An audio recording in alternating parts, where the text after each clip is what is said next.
Hello, everybody. Welcome back to another video.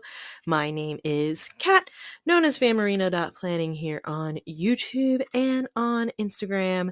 And today's video is actually a back plan with me for my boudoir photo shoot that I got done in 2021. It was my first boudoir photo shoot with Alabak Photography.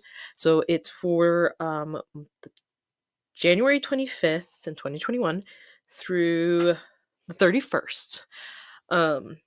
So I'm sure.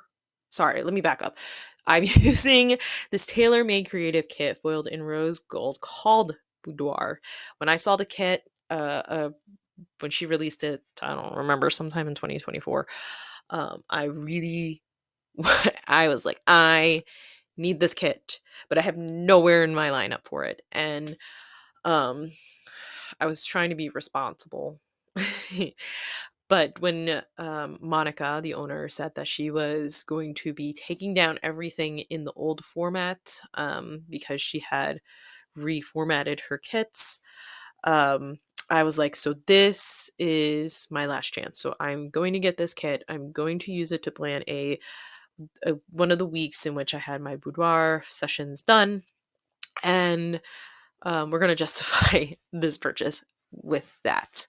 So I just want to, I think for, if you've watched a few of my back plan with me, is I kind of um, talk about the events since they've already happened, like usually, a few years ago. But I do want to talk about boudoir photography specifically because I'm sure everybody has this conception that boudoir photos are, you have to be naked, you have to be in sexy lingerie, you have to, um, they're sexy photos, right?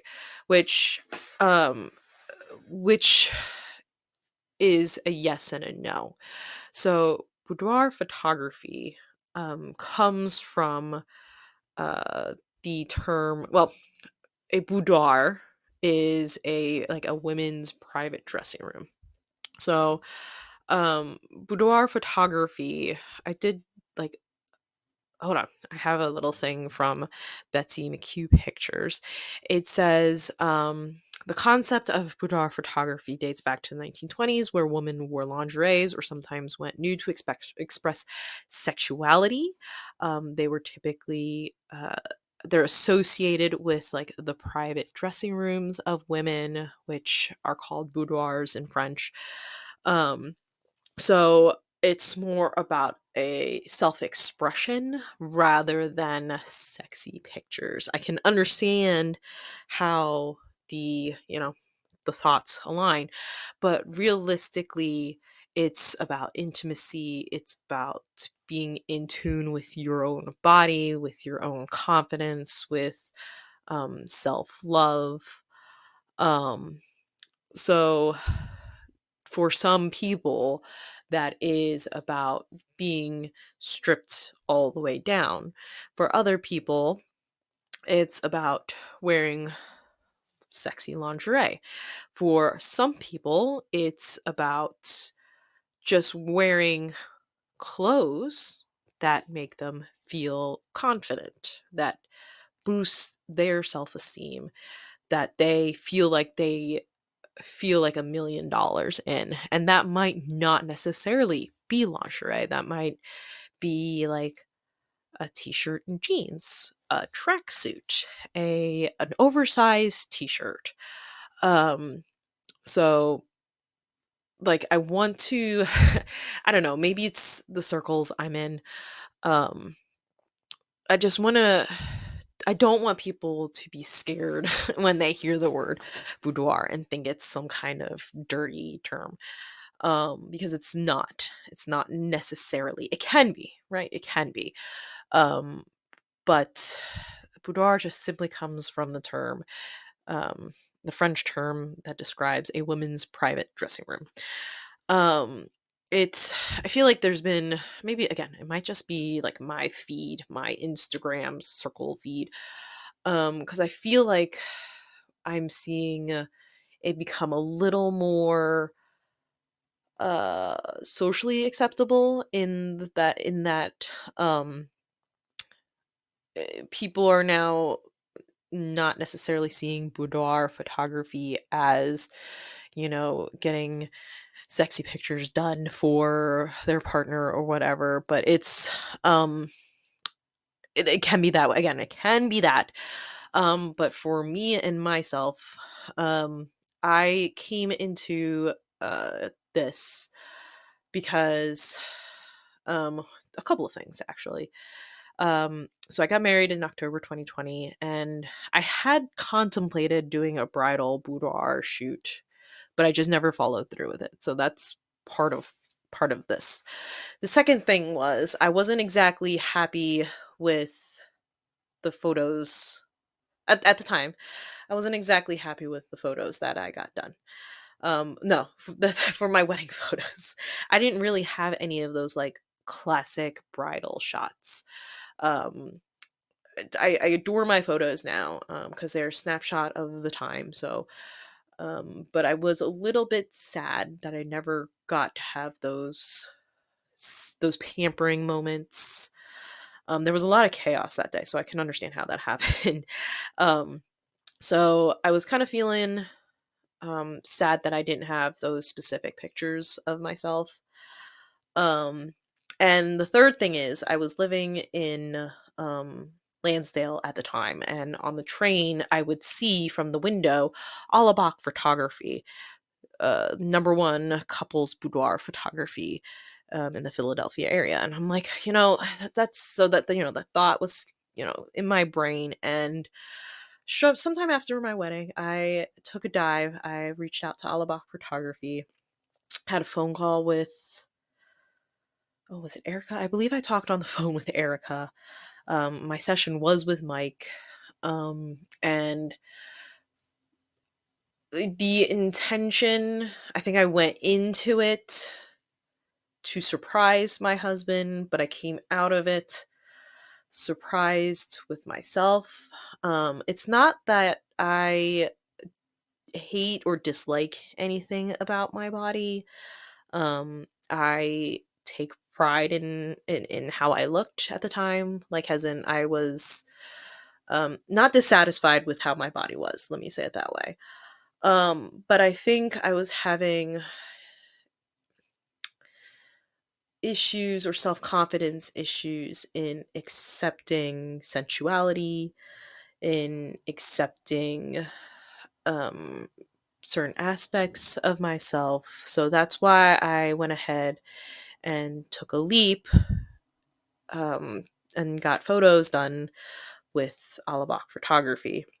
The team there consists of Erica and Mike. They're amazing. My session was with Mike for the first time, and it was an eye-opening experience. It is a workout. In order to look your best, you will be flexing muscles that you've never seen. You'll be pointing your toes, which definitely works out your calves. You'll be working out your abs, which will be working out your core. You'll feel sore the next day. Um, but it's one of those experiences where you come out and love yourself even more on the other side. It's um it's also a time where you prioritize yourself. I think with the digital age, with phones, like we're always taking pictures of others, of loved ones. I mean, we can take selfies, but they're not the same as having someone else behind a lens taking pictures of you. So it is a way to take care, to do some self-indulgence. Um, at least the sessions I've had. They're like typically like almost all day, because you go in for hair and makeup.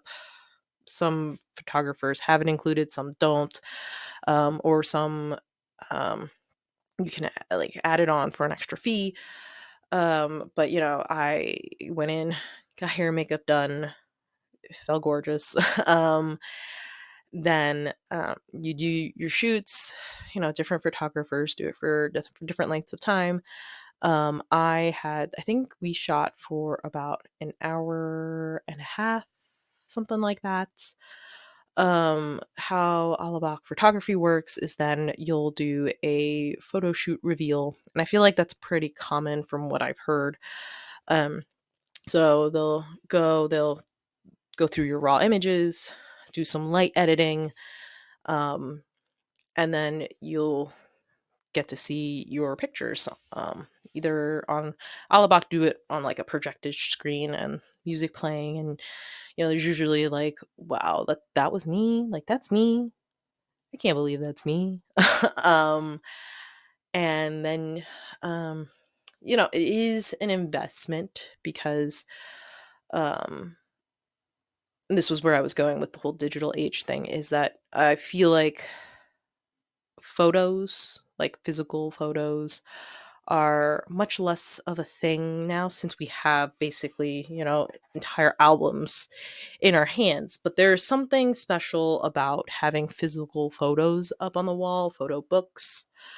Um, and I know you can like buy things from Shutterfly and all that stuff, but like having high quality printed photos in a book or matted so you could put it in a frame, it changes how you see um photos or artwork in your house, in your home.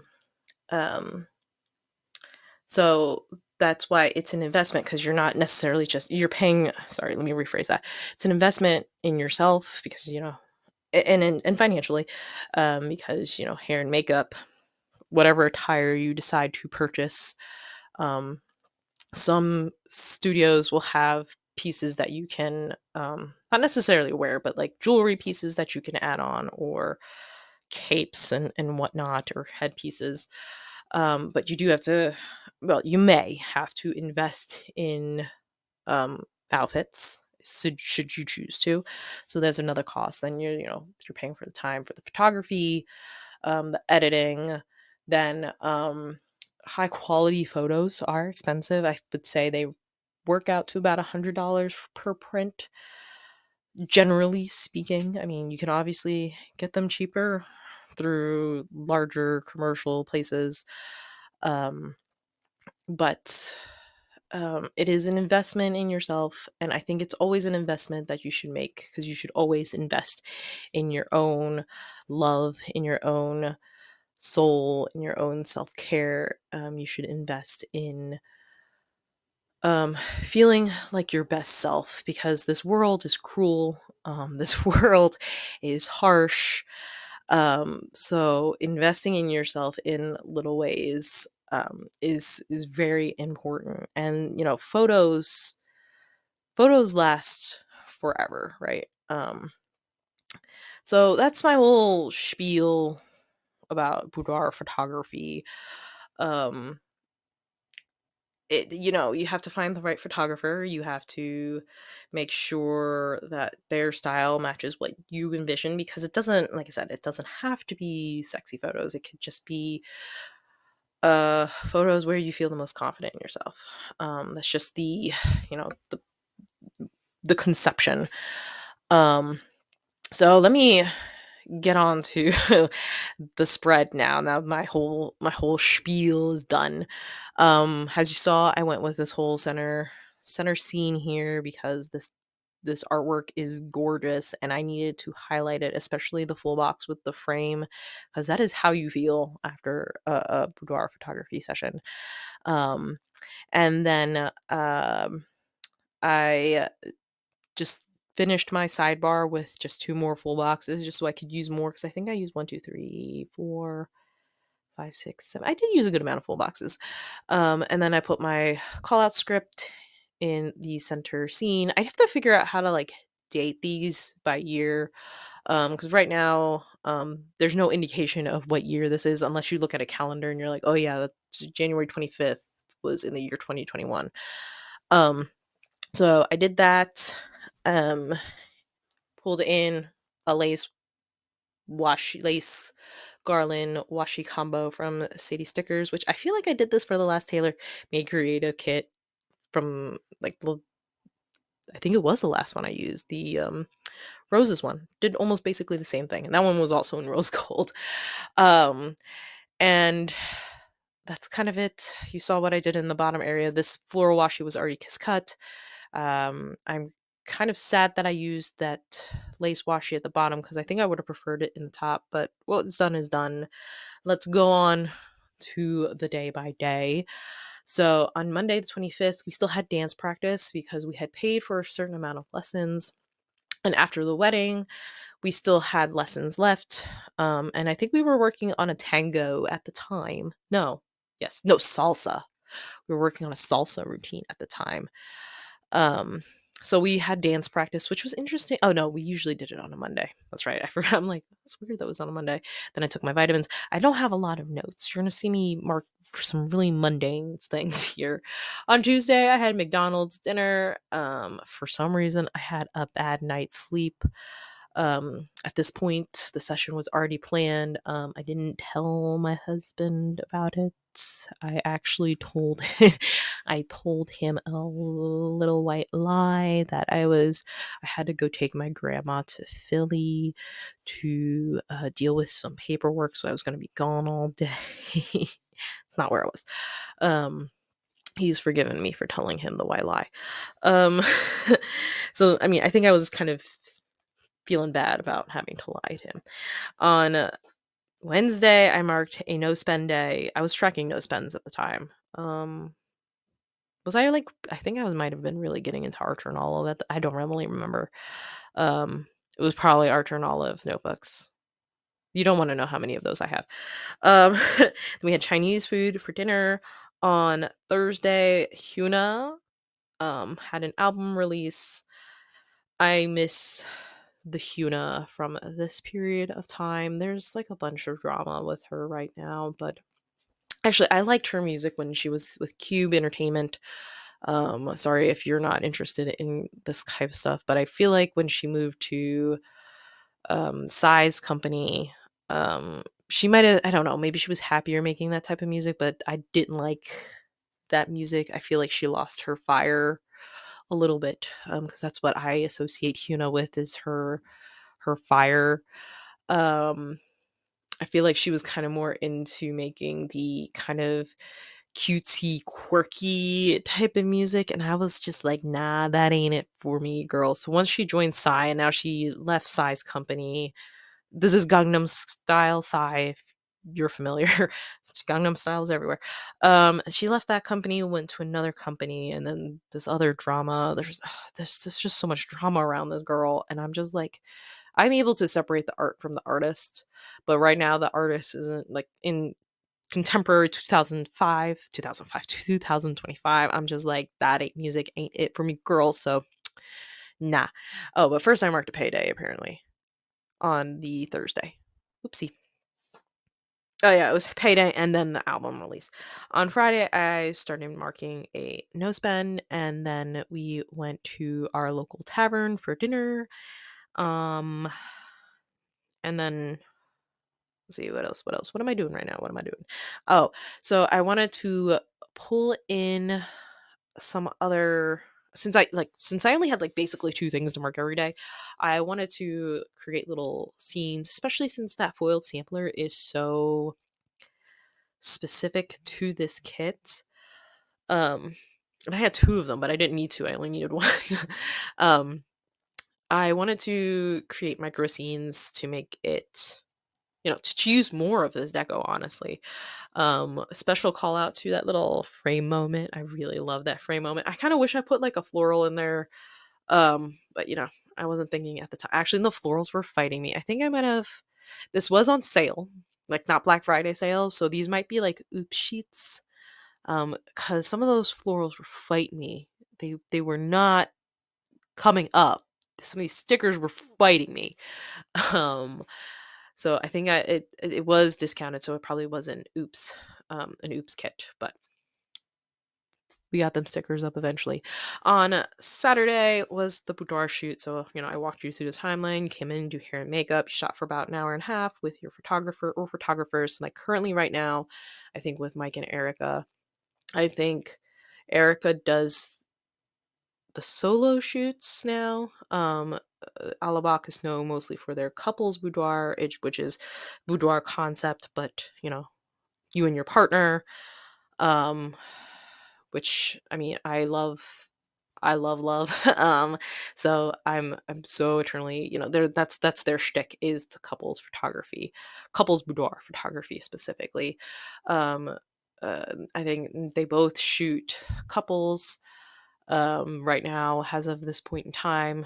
They're pushing for men's boudoir, which is like amazing because I feel like we focus on the women's side so much. We worry about women's self-care, which is important. I'm not denying that, but I feel like men also deserve to see themselves in a light, especially if they are a trans man. They're also very LGBTQ friendly. All of the letters. I love that about them. So I can't rave about them enough is what I'm saying. So Saturday was the shoot, the reveal, you felt fabulous. And Sunday I marked Five Guys for lunch and a dance lesson. Why do we have a dance lesson on Sunday? That's interesting because we never usually have dance lessons on the weekend. Um, but that is the spread. I I knew I wanted to do a back plan with me for one of these sessions. Um, it was between this one or the one I got done later in the year. But this was the first one, and it's one of the special ones for me. And I encourage every woman out there, woman, man, wherever you are on the spectrum, um, to take care of yourself if this is something you're interested in. That is the spread. That is my spiel. That is my effort to, if you're interested in boudoir photography, to look into it, to find a photographer that makes you feel so comfortable, makes you feel so confident, um, and take that risk, take that plunge, because you're gonna feel fabulous, and you're gonna have some amazing memories at the end of the day, and pictures to look at. Like it sounds vain, but it's important to have those photos of yourself to look at because those are a snapshot in time. That is the spread. That is the video. I hope you enjoyed it. If you did, I would love it if you gave the video a like. Leave a thought with any of your comments down below. And I hope to see you in the next one. Bye.